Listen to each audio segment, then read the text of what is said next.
direct a movie? The killer with the silencer, meanwhile, was making his way toward the control booth door I had left open. I inched my way out from under the panel toward the far end of the booth, trying to remember if there was a door there. I got to my knees slowly and crawled to the wall. There was a door. The footsteps were no more than 15 feet away, and if I turned, I was sure I'd find myself looking into the barrel of the pistol and its too quiet death. I grabbed for the door, missed, grabbed again, and ran like hell in hope that the killer's aim would stay sour. A second shot tore into the acoustical wall on my right. I pulled off my shoe on the run and threw it over my shoulder in the general direction of the booth in the brilliant hope that it would slow him down. There were no running footsteps behind me, and I prayed to gods unknown that the killer was willing to call it a day if I was. I got to the studio door and limped toward the front lobby. I limped not because I was shoeless, but because one foot hurt from kicking the door, and the other had stepped on something sharp in the darkness. There was a swinging door just before the lobby, and I plunged through it looking for help. The night receptionist wasn't there. Neither was the night guard. I hobbled toward the front door. No one was on the street, so I dragged my foot around the corner to the parking lot, where I made my painful way to my rusting green Buick sitting like a sad turtle catching the light of the moon on its dirty windshield. I got in, retrieved my .38 from the glove compartment, put it on the dashboard, took a quick look toward the NBC building to see no one there, and yanked out my keys. The Buick turned over but jerked forward, banging my head into the steering wheel and sending the .38 and a half-used box of Kleenex flying into the back seat.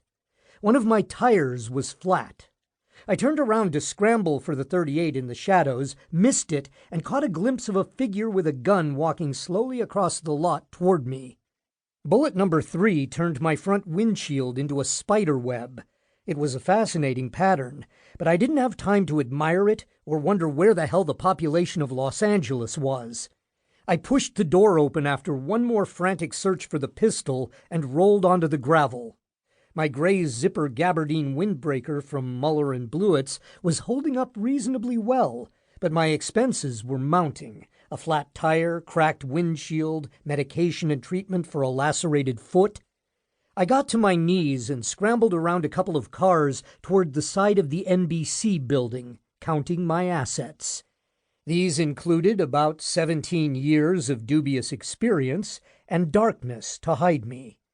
On the debit side, I thought as I stumbled toward what looked like a door, I had a bum foot, no pistol, no help, and a calm killer behind me. I hit the side door hard, expecting to bounce off it like a bullet against steel, but it gave, and I tumbled back into NBC. Gary Cooper had probably been in this carpeted corridor once, but where was he when I needed him? I wondered what he would have done in my place. I knew he would have had both shoes on and a gun in his hand. I was getting closer and closer to the point of imagining how the discovery of my body would look. I wanted to be at least a semi-dignified corpse. I could see my brother Phil, the cop, standing over me, looking down at my bruised bare feet and thinking it was just the kind of nonsense he expected. Maybe he'd spend a few days trying to figure out why the killer had taken me to NBC, removed my shoes, and tortured me before putting me away. The prospect gave me as much incentive to keep moving as did the likelihood of my death.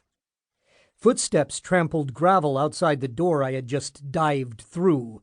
The long barrel of the pistol came into view, and I scrambled down the hall, smelling the carpet, the walls, and people.